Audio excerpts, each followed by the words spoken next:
Assalamualaikum warahmatullahi wabarakatuh. Dendam gadis yang diperkosa. Dan tak usah berlama-lama lagi, langsung saja kita masuk ke ceritanya. Jadi menurutmu hilangnya Mbak Lastri itu merupakan hal gaib? Aneh kamu, kata Sarah tak yakin. Iyalah, aku yakin sekali. Ayolah kamu juga ikut denganku ke rumah Pak Haji Asman, agar kita tahu apa yang sebenarnya terjadi dengan Lastri sebenarnya. Apa kamu tidak kasihan melihat Salim setiap hari ngelamun begitu, mikirin Lastri terus? Ucap Junot berharap Sarah menyetujui dan mau ikut bersamanya. Sarah hanya diam. Dia memikirkan perkataan Junot. Ada benernya sih, dan tidak ada salahnya aku ikut bersamanya ke rumah Pak Haji Asman. Toh dia bukan dukun. Kok malah diem? Bagaimana? Mau ikut kan? Ayolah, kata Junot lagi. Iya, aku ikut deh, jawab Sarah akhirnya. Sip, nanti sepulang dari sini kita langsung ke sana ya. Dan jangan sampai Salim tahu rencana kita, ungkap Junot. Sesuai perkataan Junot, setelah pulang kerja kami berangkat ke rumah Pak Haji Asman. Setengah jam perjalanan akhirnya kami sampai di sebuah rumah yang lumayan besar, bercat putih dengan ukiran kaligrafi huruf Arab yang dipasang di atas pintu. Assalamualaikum.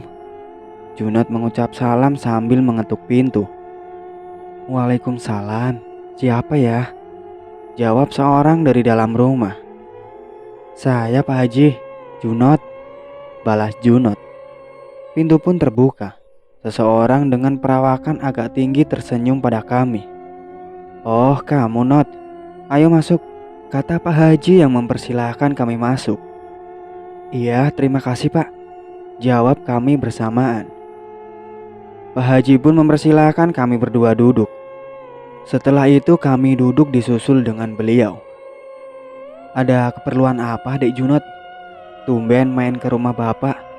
Ini pacar kamu, kata Pak Haji pada Junot. Bukan Pak Haji, dia teman kerja saya kok. Iya, maaf sudah mengganggu nih Pak Haji. Ada sesuatu yang ingin kutanyakan, jawab Junot. Sesuatu apa? Coba jelaskan.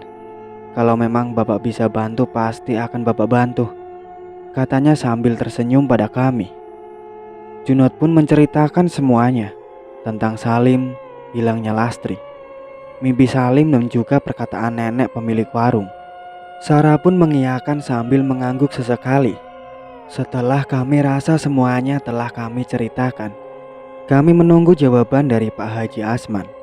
Beliau menghela nafas sejenak, lalu tiba-tiba mengalihkan pandangan ke pintu. Beberapa saat beliau kembali menatap kami dan beliau berkata, apa yang dibicarakan nenek tadi memang benar. Karena yang dialami dia tadi itu, bapak juga mengalaminya. Dia sebenarnya dilarang oleh seseorang untuk mengatakan pada Salim. Bapak juga sama, diminta untuk tidak memberitahu kalian, kata Pak Haji yang terpotong saat ada perempuan parubaya yang kami ketahui pembantunya Pak Haji. Pembantunya tersebut membawa 3 cangkir gelas, 2 cangkir kopi dan 1 cangkir teh. Terima kasih Bi, kata Junot diikuti Sarah. Silahkan diminum deh Junot, Mbak Sarah, kata Pak Haji. Iya Pak Haji, maaf kalau kami sudah merepotkan, jawab Sarah. Oh tidak, cuma sekedar kopi dan teh kok. Jangan sungkan, ucap Pak Haji yang mulai menyeruput kopi. Iya Pak, terima kasih, jawab kami hampir bersamaan. Setelah beberapa saat Pak Haji Asman mulai melanjutkan perkataannya tadi yang sempat terpotong. Tapi Bapak akan tetap mengatakannya, karena ini menyangkut nyawa beberapa orang. Dan memang hal ini sudah mulai terjadi, walaupun semua ini sedikit terlambat, karena sudah ada korban nyawa, kata Pak Haji. Maaf saya tidak paham maksud Pak Haji. Memang siapa yang melarang Bapak untuk memberitahu kami? Dan tentang menyangkut nyawa beberapa orang, memang mereka siapa Pak? Kata Bapak sudah ada korban. Korban siapa Pak? Tanya Sarah yang kelihatan bingung mendengar perkataan Pak Haji Asman. Begini nak, mungkin juga kalian tidak akan percaya apa yang Bapak sampaikan pada kalian. Lastri sebenarnya sudah meninggal, jawab Pak Haji. Meninggal? Bapak serius? Kata Sarah, yang sontak membuat Sarah begitu kaget. Iya Sarah, tadi arwah Lastri datang ke sini, berdiri di depan pintu itu, melarang Bapak untuk memberitahu kalian yang sebenarnya. Sama seperti nenek pemilik warung yang kamu ceritakan tadi. Mungkin nenek itu tidak punya keberanian seperti Bapak, jelas Pak Haji Asman. Beliau meneguk kopinya dan mulai menyalakan rokok kreteknya yang sebenarnya dari tadi sudah dipegangnya. Keadaan sunyi sesaat sampai Pak Haji melanjutkan perkataannya. Lastri meninggal dengan rasa dendam yang teramat sangat dalam. Dendamnya yang akan membuat semua pelaku yang terlibat dalam pembunuhan itu, dia akan menuntut balas tentang siapa yang menjadi korban. Bapak tidak tahu, namun akan ada lagi korban selanjutnya nanti. Kita harus mencegahnya melakukan itu. Insya Allah Bapak akan bantu kalian dalam masalah ini, jelas Pak Haji. Terus bagaimana dengan teman saya Salim Pak? Apa kita harus memberitahunya tentang semua ini? Kata Junod yang sedari tadi diam. Jangan dulu nak. Bapak tahu Salim mungkin tidak akan percaya dengan penjelasan kita ini.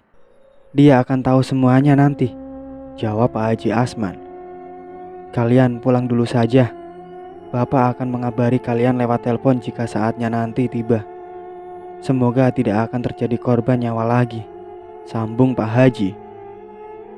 Mereka berdua masih terdiam sampai akhirnya mereka mempercayakan semuanya pada Pak Haji Asman. Setelah berpamitan mereka pun meninggalkan rumah Pak Haji Asman. Junod pun mengantarkan Sarah pulang ke rumahnya. Sesampainya di depan rumah Sarah, Junod dan Sarah mengobrol sejenak. Tuh kan Sar, apa yang aku bilang, Lastri sebenarnya sudah meninggal kan? Kata Junod pada Sarah yang baru saja turun dari jok belakang motor Junod. Aku masih belum percaya dengan semua ini, Not. Kalau benar Mbak Lastri sudah meninggal, bagaimana perasaan Mas Salim yang kelak akan mengetahui semuanya? Jawab Sarah nada sedih. Aku juga tidak tahu, Sar. Pasti dia bakalan hancur banget. Aku gak bisa ngebayangin Salim akan kehilangan seseorang yang sangat dia cintai itu.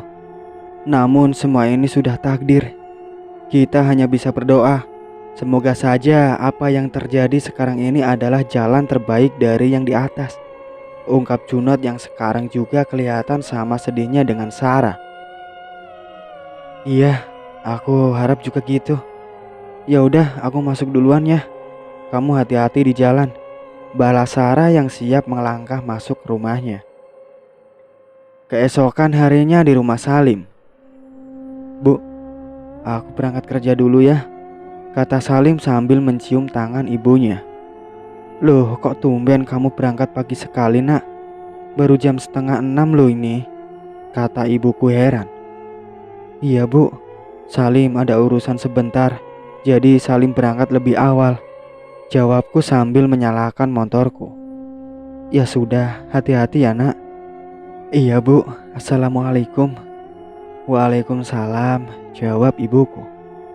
Aku sengaja berangkat lebih awal karena aku ingin mampir lagi ke warung nenek kemarin. Sampai di sana aku pun langsung masuk dan memesan kopi. Nek, kopi hitam ya, kataku. Iya nak, sebentar ya, jawab nenek yang sedang membungkus nasi untuk pembeli.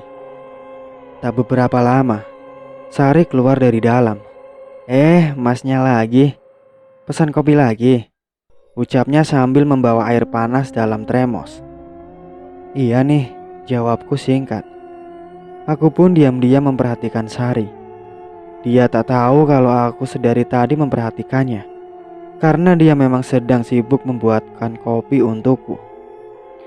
Ini mas kopinya, silahkan, kata Sari sambil meletakkan kopi di atas meja. Iya, terima kasih. Oh iya, namaku Salim. Nama kamu Sari kan? Tanyaku. Iya mas, aku panggil Mas Salim saja ya, jawabnya. Iya, terserah kamu saja, ucapku sambil tersenyum. Sari, nenek mau ke pasar dulu ya. Ada beberapa bumbu-bumbu yang habis, kata nenek. Biar Sari saja nek yang ke pasar, jawab Sari pada neneknya. Biar nenek saja, kamu tungguin warung saja dan temenin Mas Salim juga, ucap nenek yang sudah menenteng keranjang plastik untuk membawa belanjaannya nanti. Ya sudah nek, hati-hati nek, balas Sari. Sari pun duduk di depanku yang hanya terhalang meja. Namun selama beberapa menit kami diam. Jujur, aku agak malu. Kamu cuma tinggal dengan nenek kamu? Tanyaku yang akhirnya memulai pembicaraan. Iya mas, dari umur 8 tahun, ayah dan ibuku meninggal dalam kecelakaan. Motor mereka ditabrak mobil box yang tiba-tiba oleng, kata Sari. Maaf ya, bukan maksudku membuat kamu sedih, ucapku. Enggak kok mas, balasnya sambil tersenyum. Setengah jam lebih aku mengobrol dengan Sari. Sebenarnya aku masih betah mengobrol dengannya. Namun aku harus berangkat bekerja. Sungguh, kuakui Sari orangnya asik. Dan aku pun nyaman saat dengan dia. Setiap hari sebelum berangkat aku pun selalu mampir, walau hanya sekedar ngopi. Saat itu aku dan Sari semakin dekat. Dan tentang neneknya, beliau entah kenapa selalu menghindariku. Dengan alasan pergi ke pasar, keluar sebentar, dan pernah beliau beralasan tidak enak badan, sehingga beliau tidak keluar sama sekali. Hanya Sari yang selalu menemaniku. Dia yang setia mendengarkan curhatanku setiap hari. Sesuatu yang aneh pun muncul dari hatiku. Apa mungkin dia mirip dengan Lastri? Aku tak boleh suka dengannya. Aku sudah punya Lastri. Genap 10 hari sudah Lastri menghilang. Aku yang terus mencarinya sampai hilang harapan. Tidak ada tanda-tanda sedikit pun tentang keberadaannya. Malam itu seperti biasa, aku mencari Lastri, menelusuri jalan kampungnya, dan sesekali bertanya saat aku melihat beberapa orang. Hasilnya tetap nihil. Aku pun memutuskan pulang karena sudah jam setengah 10 malam. Namun saat di perjalanan, aku mendengar teriakan seseorang perempuan. Kuhentikan motorku, kulihat sekelilingku, namun aku tak melihat apa-apa. Hanya pohon-pohon yang cukup besar yang aku lihat. Karena memang jalan ini sudah jauh dari rumah-rumah warga. Aku pun terus memasang telingaku, berharap suara minta tolong tadi terdengar lagi. Namun setelah beberapa menit aku tidak mendengarkannya lagi. Aku pun memutuskan melanjutkan perjalanan pulang. Saat ingin menstarter motorku, aku mendengar suara minta tolong itu lagi. Tolong, tolong aku. Mendengar itu aku yakin memang ada seseorang yang membutuhkan pertolongan. Aku baru sadar ada sebuah mobil yang terparkir di pinggir jalan yang lumayan jauh dariku, sehingga aku tadi tidak melihatnya. Aku pun mengetahui dan mulai berjalan menuju sumber suara tadi. Yang ku ketahui sumbernya tak lain berasal dari bukit sebelah kiriku. Walaupun bulan bersinar terang, yang kulihat beberapa hari lagi akan purnama. Namun aku tetap menyalakan senter di HP-ku. Ku teraba sesekali akar belukar yang menghalangi jalanku. Tolong jangan lakukan ini, kumohon. Teriak suara itu lagi, disertai tawa seseorang laki-laki. Aku menuju ke suara itu, yang kurasa sudah dekat. Kumatikan lampu senter pada handphoneku. Dan ternyata benar. Aku dikagetkan dengan seorang laki-laki yang sedang mengikat paksa seorang perempuan di sebuah gubuk kecil. Dan aku mengenal mereka berdua. Iya, dua-duanya. Laki-laki itu adalah Pak Diro, orang terkaya di kampung Lastri, pemilik usaha kayu lapis yang hasilnya diekspor ke luar negeri. Sedangkan perempuan tak lain adalah teman akrab Lastri, yaitu Risma. Aku yakin Pak Diro akan memperkosa Risma. Kulihat Pak Diro pun mulai membuka paksa baju Risma yang sudah terikat dan mulutnya disumpal kain.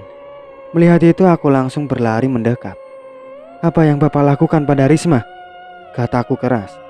Pak Diro pun terkejut melihat kedatanganku yang tiba-tiba. "Kenapa kamu bisa ada di sini? Pergi kau. Jangan campuri urusanku dengan dia," balas Pak Diro.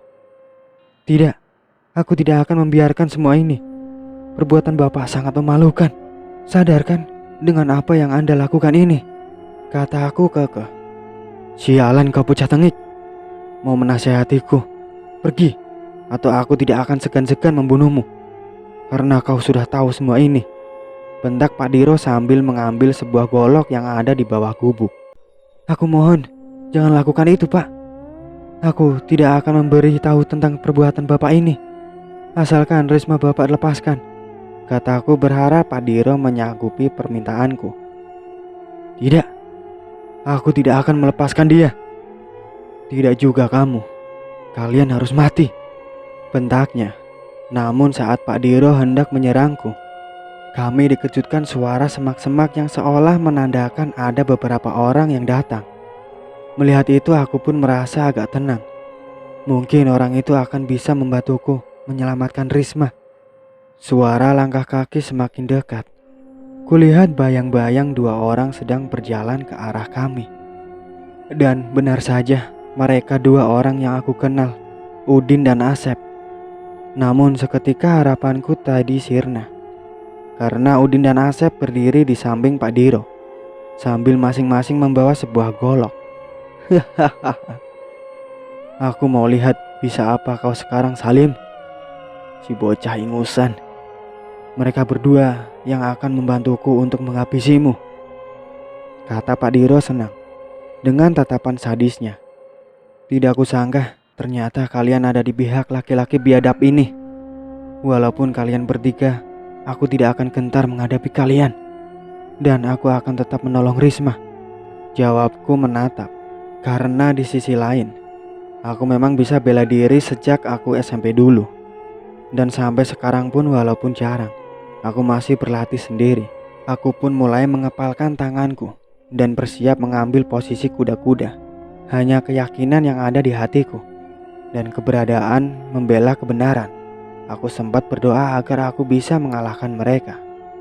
"Kurang ajar, bocah ingusan sombong. Seberapa hebat ilmu berkelahimu, kami pasti akan berhasil membunuhmu," raung Pak Diro yang matanya semakin merah. "Silakan saja, kalian mau apakan aku. Aku tetap akan melawan kalian dengan segenap tenagaku," balasku dengan setengah teriak. "Aku suka pemuda tangguh sepertimu. Benar saja Lastri sangat mencintaimu dan bahkan menolak mentah-mentah lamaranku waktu itu. Dan selang beberapa hari ku dengar Lastri menerima lamaranmu dan kalian bertunangan. Aku merasa jengkel dan aku menyimpan dendam pada tunanganmu itu. Kau tahu aku apakan dia? Aku culik dan aku setubuhi hingga puas. Dan setelah itu aku berikan tubuhnya ke anak buahku ini untuk mencicipinya juga. Setelah itu kami bunuh dia. Dan aku letakkan mayat Lastri di atas andong yang aku begal pada malam itu juga. Kulepas kuda itu. Aku gunakan andongnya untuk menaruh mayat Lastri bersama mayat si kusir. Kami dorong andong itu ke jurang, ke bawah sungai Kantil Mayit, tepat di bawah di mana ditemukan mayat anak buahku, Agus dan Cahyo. Dan aku sempat berpikir bahwa hantu Lastri lah yang membunuh mereka. Hahaha. Ungkap Pak Diro yang sontak membuatku terkejut dan darahku seketika mendidih mendengarnya. Sama sepertiku, Risma sama kagetnya denganku. Dengan teriaknya yang tersumpal kain, matanya melotot memandangi Pak Diro, seakan-akan dia juga sangat marah padanya. "Dasar laki-laki biadab. Ternyata selama ini kau pelakunya di balik hilangnya Lastri. Aku tidak akan mengampuni perbuatanmu ini," bentakku yang siap menyerangnya. Namun lagi-lagi ada suara yang membatalkan niatku untuk menyerang mereka. Di kejauhan, tepatnya di bawah, di jalan tempatku menaruh motor tadi, kami mendengar bunyi tapak kuda dan loncengnya yang berbunyi sesuai gerakan lari kuda itu. Aku sempat melihat mereka bertiga bergidik ngeri. Wajah yang kejam berubah seketika menjadi pucat. Aku tak memalingkan tatapanku ke mereka bertiga. Dengan telinga masih mendengarkan suara tapak kuda yang semakin dekat. Aku tetap waspada kalau sewaktu-waktu mereka menyerangku. Tak lama suara itu berhenti. Berhenti dengan suara perempuan tertawa dengan keras. Suara itu sontak membuat kami terkejut. Apalagi mereka bertiga yang menggenggam golok di tangannya dengan gemetar. Aku masih mencari-cari dari mana asal suara tersebut. Namun tak kulihat seorang pun kecuali kami berlima. Bos, jangan-jangan itu hantu Lastri. Lebih baik kita pergi saja, ucap Udin yang wajahnya pucat dan gemetar. Diam kau. Kita akan tetap membunuh mereka. Cepat kalian serang dia, teriak Pak Diro kembali wajahnya merah sambil menyuruh Udin dan Asep menyerangku. Dengan sigap aku pun maju untuk melawan mereka. Aku berhasil membuat jatuh si Asep dan membuatnya menjatuhkan goloknya. Asep tidak menyerah begitu saja. Dia bangun dan kembali menyerangku dengan tangan kosong. Sewaktu aku bergelut dengan Asep, Udin memanfaatkan itu. Dengan cepat dia menerjang ke arah belakangku. Mampus kau, kata Udin yang sempat kudengar. Aku mendengar bunyi golok bergelebat di udara. Aku tak sempat menghindar dari serangan Udin. Kurasakan punggungku basah oleh darah. Pakaianku sobek. Aku pun mundur. Sesaat kemudian baru aku merasakan sakit, perih yang amat sangat. Udin berhasil menyepetkan goloknya 2 kali ke punggungku, membuat 2 luka robek yang cukup dalam. Darah terus mengalir dari luka di punggungku. Namun aku tak boleh menyerah. Aku akan tetap maju menghadapi mereka, walaupun rasanya sakit sekali dan bahkan nyawaku taruhannya. Aku pun kembali ingin menyerang mereka. Namun tawa perempuan tadi tiba-tiba terdengar lagi. Tiba-tiba kami semua dikagetkan oleh seseorang perempuan yang duduk di sebuah pohon dengan mengenakan pakaian warna kuning, rok hitam panjang, dan rambut yang awut-awutan. Aku mengenali siapa perempuan itu. Ya, dia Lastri. Entah bagaimana aku sadar telah meneteskan air mata. Aku senang bisa melihat Lastri. Di sisi lain aku sedih melihat tunanganku itu sekarang telah menjadi hantu. Samar-samar aku mendengar suara beberapa orang lagi yang menerobos semak-semak. Betapa kagetnya aku melihat siapa mereka. Mereka adalah Sarah, Junot, Sari, dan seseorang laki-laki menggunakan jubah dan sorban putih. Salim, hampir saja kami terlambat. Oh iya, dia Pak Haji Asman yang akan membantumu, kata Junot tersengal karena kelelahan. Dari perkataan Junot tadi, aku mengetahui sosok laki-laki tadi adalah Pak Haji Asman. Kenapa kalian bisa tahu aku di sini? Tanya aku heran sambil meringis kesakitan. Pak Haji yang memberitahu kami bahwa kami harus segera ke sini, dan kami juga sempat menjemput Sari dan neneknya. Tapi nenek Sari tidak mau, balas Sarah menjelaskan. Lastri kembali tertawa, membuat Junot, Sarah, dan Sari kaget karena mereka tadi belum sempat melihat Lastri. Tidak dengan Pak Haji Asman yang tetap diam dan mengatakan sesuatu. Lastri, Sulastri, pulanglah nak. Jangan kau turuti dendam setan yang merasukimu. Maafkan mereka, jangan bunuh mereka, ucap Pak Haji ke hantu Lastri. Tidak, aku tidak akan melepaskan mereka. Mereka semua harus mati di tanganku. Mereka sudah merenggut kesucianku dan membunuhku secara keji. Aku digilir, tubuhku dinikmati oleh mereka tanpa adanya rasa kemanusiaan. Setelah itu, aku ditusuk berkali-kali, dipukulnya kepalaku dengan batu, dan membuangku begitu saja seperti binatang, ungkap Lastri. Dengan mengerahkan tangannya, hantu Lastri mencoba membunuh Asep lewat Udin. Tiba-tiba tangan Udin bergerak sendiri. Tangan kanannya yang membawa golok perlahan diarahkan ke arah leher Asep. Asep yang tak menduga Udin akan membunuhnya hanya bisa diam tanpa bisa bergerak sedikit pun. Dan Udin menyebatkan goloknya ke leher Asep sebanyak 2 kali, yang membuat Asep ambruk ke tanah. Dengan leher yang hampir putus, Sarah dan Sari menjerit ketakutan melihat kejadian itu. Pak Haji yang melihat itu langsung mengucapkan rapalan doa. Namun Pak Haji kalah cepat.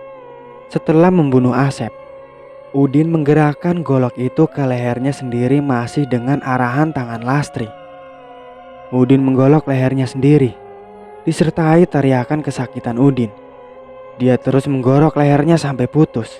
Melihat itu, tangisan ketakutan Sari dan Sarah semakin jadi. Sari memeluk dengan tangan yang masih menutupi matanya. Kulihat Risma masih terdunduk di gubuk dengan tangan kaki terikat dan mulut disumpal kain pun ikut menangis ketakutan. Allahu Akbar. Tiba-tiba Pak Haji Asman berteriak sambil melempar tasbihnya ke arah hantu Lastri. Hantu Lastri pun meraung kesakitan menerima lemparan tasbih yang dilempar oleh Pak Haji. Setelah beberapa saat akhirnya hantu Lastri pun tenang kembali. Lastri, aku minta kau segera pulang ke alammu. Lupakan dendam itu. Dia yang bersalah akan menerima hukumannya. Biarkan kekasihmu Salim yang mengurusnya, kata Pak Haji. Seolah Lastri baru sadar ada aku di sini. Dia menoleh menatapku. Mas, maafin aku. Aku tidak bisa menjaga kesucianku. Dan maafkan aku telah membuatmu khawatir, Mas, kata Lastri menatapkan wajah kesedihannya. Akulah yang salah, Lastri. Aku yang tidak bisa menjagamu dari laki-laki brengsek ini. Akulah yang pantas disalahkan, sayang, jawabku sambil meneteskan air mata. Tidak, Mas. Kamu adalah laki-laki terbaik. Aku bangga sudah menjadi kekasihmu. Dendamku yang membuat arwahku dirasuki jin. Aku membalaskan dendamku. Namun sekarang aku harus pulang, Mas. Dendam ini kurasa sudah cukup. Aku percayakan laki-laki ini padamu, Mas. Biar pihak yang berwajib yang menghukumnya, ungkap Lastri. Iya, sayang. Mas janji dia akan dihukum seberat-beratnya, jawabku sambil melihat Pak Diro yang entah dari kapan sudah diikuti oleh Junot. Terima kasih, Mas. Satu lagi sebelum aku pergi. Aku ingin kamu menikahi Sari. Aku sudah tahu dia perempuan yang sangat baik, Mas. Dia akan mencintaimu layaknya aku yang mencintaimu dulu, ucap Lastri yang langsung membuat tangisku semakin jadi. Ayo Lastri, aku akan menuntunmu pulang, kata Pak Haji Asman bersiap membaca doa. Perlahan-lahan sosok Lastri menghilang. Bersama selesainya doa Pak Haji, Lastri lenyap. Keesokan harinya, kami dan segenap polisi dan tim SAR mengevakuasi jasad Lastri dan kusir Andong. Sungguh, di sini aku menangis lagi karena melihat jasad Lastri yang membusuk dan tulang-tulangnya yang di beberapa bagian tubuhnya kelihatan. Setelah otopsi, kami pun memakamkan jenazah Lastri dengan layak. Singkat cerita, hubunganku dengan Sari menjadi semakin dekat. Aku pun meminta izin pada ibuku untuk menikahinya.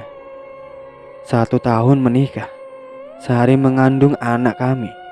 Betapa bahagianya aku yang akan punya buah hati sebentar lagi. Sampai saat ini kami hidup bahagia di sebuah rumah yang aku beli di pinggiran kota.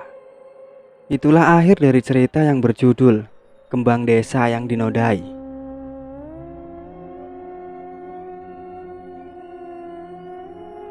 Terima kasih banyak untuk kalian semua yang sudah setia mengikuti cerita ini sampai selesai. Nantikan cerita-cerita terbaru lainnya dari kami. Jangan lupa untuk like, komen, subscribe channel ini. Dan satu lagi, bunyikan lonceng notifikasinya. Wassalamualaikum warahmatullahi wabarakatuh.